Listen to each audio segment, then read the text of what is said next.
ഇന്ന് നമുക്ക് ഒരു അടിപൊളി മത്തി മുളകിട്ടത് തയ്യാറാക്കിയാലോ? ഏകദേശം ഒരു 20 മിനിറ്റ് കൊണ്ട് നിങ്ങൾക്ക് ഈ കറി റെഡിയാക്കാൻ പറ്റും. കഴിയുന്നതും നല്ല ഫ്രഷ് ആയിട്ടുള്ള മത്തി തന്നെ ഈ റെസിപ്പിക്കായി ഉപയോഗിക്കണം. അപ്പോൾ ഈ റെസിപ്പിയിലോട്ട് കടക്കുന്നതിന് മുന്നേ നിങ്ങൾ എൻ്റെ ചാനൽ ആദ്യമായിട്ടാണ് കാണുന്നതെങ്കിൽ സബ്സ്ക്രൈബ് ചെയ്യാൻ മറക്കരുത്. സബ്സ്ക്രൈബ് ചെയ്ത് കഴിഞ്ഞാൽ തൊട്ടടുത്തൊരു ബെല്ലൈക്കൺ കൂടി വരും, അതും കൂടി ക്ലിക്ക് ചെയ്യണം. അപ്പോൾ മാത്രമേ ഞാൻ ഫ്യൂച്ചറിൽ വീഡിയോസ് അപ്ലോഡ് ചെയ്യുമ്പോൾ നോട്ടിഫിക്കേഷൻ വരുള്ളൂ. ഈ റെസിപ്പിക്ക് ആവശ്യമായിട്ടുള്ള ഇൻഗ്രീഡിയൻസ് എന്തൊക്കെയാണെന്ന് നോക്കാം. അപ്പോൾ നമ്മളുടെ ഇൻഗ്രീഡിയൻസ് ഒക്കെ റെഡിയായി കഴിഞ്ഞു. ഇനി നമുക്ക് റെസിപ്പിയിലോട്ട് പോകാം. ഞാൻ ഈ മീൻ കറി തയ്യാറാക്കിയിരിക്കുന്നത് മൺചട്ടിയിലാണ്. കഴിയുന്നതും മൺചട്ടി തന്നെ ഉപയോഗിക്കാൻ വേണ്ടി ശ്രമിക്കണം. അതില്ലെങ്കിൽ സാരമില്ല, നോർമൽ പാത്രം വേണമെങ്കിൽ ഉപയോഗിക്കാം. ചട്ടി ഒന്ന് ചൂടായിട്ടുണ്ട്. ഇനി നമുക്കിതിലോട്ടേക്ക് ഒരു 3 ടേബിൾ സ്പൂണോളം വെളിച്ചെണ്ണ ചേർത്ത് കൊടുക്കാം. ഈ വെളിച്ചെണ്ണ ഒന്ന് ചൂടായതിനു ശേഷം നമുക്കിതിലോട്ടേക്ക് ഒരു 1/2 ടീസ്പൂൺ ജീരകവും പിന്നെ ഒരു 1/2 ടീസ്പൂൺ ഉലുവയും കൂടി ചേർത്ത് കൊടുക്കാം. എന്നിട്ട് അതിൻ്റെ പച്ചമണം മാറുന്നത് വരെ നമുക്ക് ഒന്ന് വഴറ്റിയെടുക്കാം. ഏകദേശം 1 മിനിറ്റോളം വഴറ്റിയാൽ മതി. ഇനി ഞാൻ ഇതിലോട്ടേക്ക് അരിഞ്ഞു വെച്ചിരിക്കുന്ന വെളുത്തുള്ളിയും ഇഞ്ചിയുമാണ് ചേർക്കുന്നത്. നിങ്ങളുടെ ഇഷ്ടത്തിനനുസരിച്ച് ചേർക്കാം. ഞാനിവിടെ ഒരു 3 വെളുത്തുള്ളി ചെറുതായി അരിഞ്ഞിട്ടാണ് ചേർക്കുന്നത്, കൂടാതെ ഒരു ചെറിയ കഷ്ണം ഇഞ്ചിയും. ഇതിൻ്റെയും പച്ചമണം ഒന്ന് മാറുന്നത് വരെ നമുക്ക് വഴറ്റിയെടുക്കാം. അതിനുശേഷം ഞാനിവിടെ ചേർക്കുന്നത് അരിഞ്ഞു വെച്ചിരിക്കുന്ന ഉള്ളിയാണ്, അതായത് സവാള. ഞാനൊരു 1/2 സവാള മാത്രമേ ഇതിൽ ചേർത്തിട്ടുള്ളൂ. അതും കൂടി നമുക്ക് നന്നായിട്ട് വഴറ്റിയെടുക്കാം. അടുത്തതായി ഞാൻ അരിഞ്ഞു വെച്ചിരിക്കുന്ന 3 പച്ചമുളകും കുറച്ച് കറിവേപ്പിലയും കൂടി ചേർത്ത് കൊടുക്കുകയാണ്.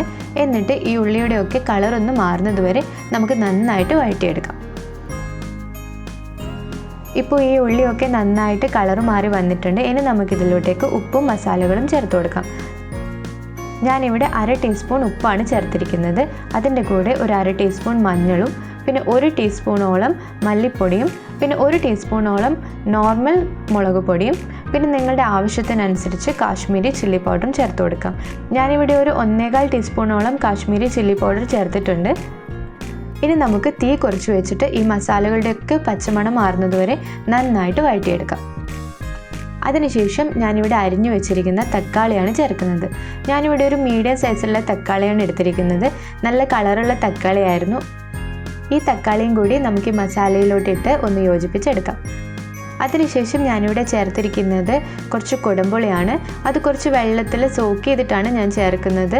ഒരു മീഡിയം വലുപ്പത്തിലുള്ള കുടംപുളിയാണ് ഞാൻ എടുത്തിരിക്കുന്നത്. അപ്പോൾ ഈ കുടംപുളി നമുക്കിതിലോട്ട് ചേർത്ത് കൊടുക്കാം. ഈ കുടംപുളി ഇല്ലെങ്കിൽ നോർമൽ വാളംപുളി എടുത്താലും മതി കേട്ടോ. ഇനി നമുക്ക് എല്ലാം കൂടി നന്നായിട്ടൊന്ന് മിക്സ് ചെയ്തെടുക്കാം. ഈ തവി കൊണ്ട് ചെറുതായിട്ടൊന്ന് തക്കാളിയൊക്കെ ഉടച്ചെടുക്കുകയാണെങ്കിൽ നല്ല ടേസ്റ്റ് ആയിരിക്കും. ഇപ്പോൾ ഈ തക്കാളിയൊക്കെ നന്നായിട്ട് അടിഞ്ഞു വന്നിട്ടുണ്ട്.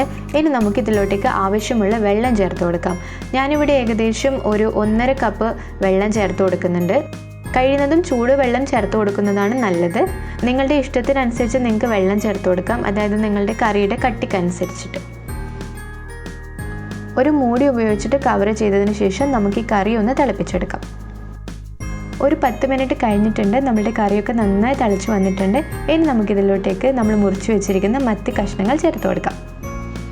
ഞാനിവിടെ മീഡിയം സൈസിലുള്ള 3 മത്തിയാണ് കേട്ടോ എടുത്തിരിക്കുന്നത്. ഇനി നമുക്ക് ഈ കറിയും ഈ മത്തിയും കൂടിയിട്ട് ഒന്ന് മിക്സ് ചെയ്യാം. ഇനി ഒരു ലോ ടു മീഡിയം ഫ്ലെയിമിൽ നമുക്ക് ഈ ചട്ടി അടച്ചു വെച്ചിട്ട് ഈ മത്തി കഷ്ണങ്ങളൊക്കെ നന്നായിട്ട് പാകമാവുന്നത് വരെ നമുക്ക് കുക്ക് ചെയ്തെടുക്കാം.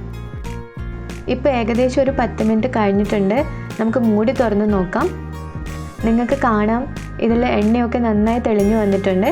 നമ്മുടെ മത്തി കഷ്ണങ്ങളും നന്നായി കുക്കായി വന്നിട്ടുണ്ട്. ചെറുതായിട്ട് തവി കൊണ്ട് നമുക്കൊന്ന് യോജിപ്പിച്ചെടുക്കാം. കൂടുതലായിട്ട് മിക്സ് ചെയ്യരുത്, നമ്മുടെ മത്തി കഷ്ണങ്ങൾ പൊട്ടിപ്പോവും. അതുകൊണ്ട് ചെറുതായിട്ട് മാത്രം മിക്സ് ചെയ്യാൻ പാടുള്ളൂ. അല്ലെങ്കിൽ നിങ്ങൾക്ക് ചട്ടി ഒന്ന് എടുത്തിട്ട് ചെറുതായിട്ടൊന്ന് ഷേക്ക് ചെയ്ത് കൊടുത്താലും മതി. ഇനി നമുക്കിതിലോട്ടേക്ക് ആവശ്യത്തിനുള്ള ഉപ്പും പിന്നെ കുറച്ച് കറിവേപ്പിലയും കൂടി ചേർത്ത് കൊടുക്കാം. നിങ്ങൾക്ക് വേണമെങ്കിൽ കുറച്ച് വെളിച്ചെണ്ണയും കൂടി തൂക്കി കൊടുക്കാം. പക്ഷെ ഞാനിവിടെ ചേർക്കുന്നില്ല, കാരണം എൻ്റെ ഈ കറിയിൽ നന്നായിട്ട് വെളിച്ചെണ്ണ ഉണ്ട്. അതുകൊണ്ട് അതിൻ്റെ ആവശ്യമില്ല. ഇപ്പോൾ ഒരു അരമണിക്കൂറെങ്കിലും നിങ്ങളിത് അടച്ചു വെച്ചിട്ട് നിങ്ങൾക്കിത് സെർവ് ചെയ്യാം. കഴിയുന്നതും കുറച്ചധികം സമയം നിങ്ങളിത് അടച്ചു വെക്കുകയാണെങ്കിൽ അത്രയും കൂടുതൽ ടേസ്റ്റ് ഈ കറിക്ക് വരും. സത്യം പറഞ്ഞാൽ ഈ മീൻ കറിയൊക്കെ ഒരു ദിവസം കഴിഞ്ഞ് കഴിക്കുമ്പോഴാണ് കൂടുതൽ ടേസ്റ്റ് ഉണ്ടാവുക. ഈ മസാലകളൊക്കെ ആ മീനിൽ നന്നായിട്ട് പിടിക്കുക ഒരു ദിവസമൊക്കെ കഴിയുമ്പോഴാണ്. ഈ മത്തിക്കറി നിങ്ങൾക്ക് ചോറിൻ്റെ കൂടെയോ ചപ്പാത്തിയുടെ കൂടെയോ പൊറോട്ടയുടെ കൂടെയോ കപ്പയുടെ കൂടെയോ ഏതിൻ്റെ കൂടെ വേണമെങ്കിലും സെർവ് ചെയ്യാം. അടിപൊളി ടേസ്റ്റാണ്. അപ്പോൾ എല്ലാവരും ഈ കറി ഒന്ന് ട്രൈ ചെയ്ത് നോക്കണം കേട്ടോ. നിങ്ങൾ കണ്ടില്ലേ, വളരെ എളുപ്പത്തിലല്ലേ നമ്മളിത് ഉണ്ടാക്കിയത്. കൂടുതൽ പേരും ഇതേ രീതിയിൽ തന്നെ ആയിരിക്കും മത്തിക്കറി വെക്കുന്നത്. അപ്പോൾ അറിയാത്തവർ ഇത് ട്രൈ ചെയ്ത് നോക്കണം. എന്നിട്ട് നിങ്ങളുടെ അഭിപ്രായം പറയാൻ മറക്കരുത്. നിങ്ങൾക്ക് ഈ വീഡിയോ ഇഷ്ടമായിട്ടുണ്ടെങ്കിൽ ഷെയർ ചെയ്യാനും എൻ്റെ ചാനൽ സബ്സ്ക്രൈബ് ചെയ്യാനും മറക്കരുത്. അപ്പോൾ അടുത്തൊരു വീഡിയോയുമായിട്ട് കാണുന്നത് വരെ എല്ലാവർക്കും ബൈ. Thanks for watching.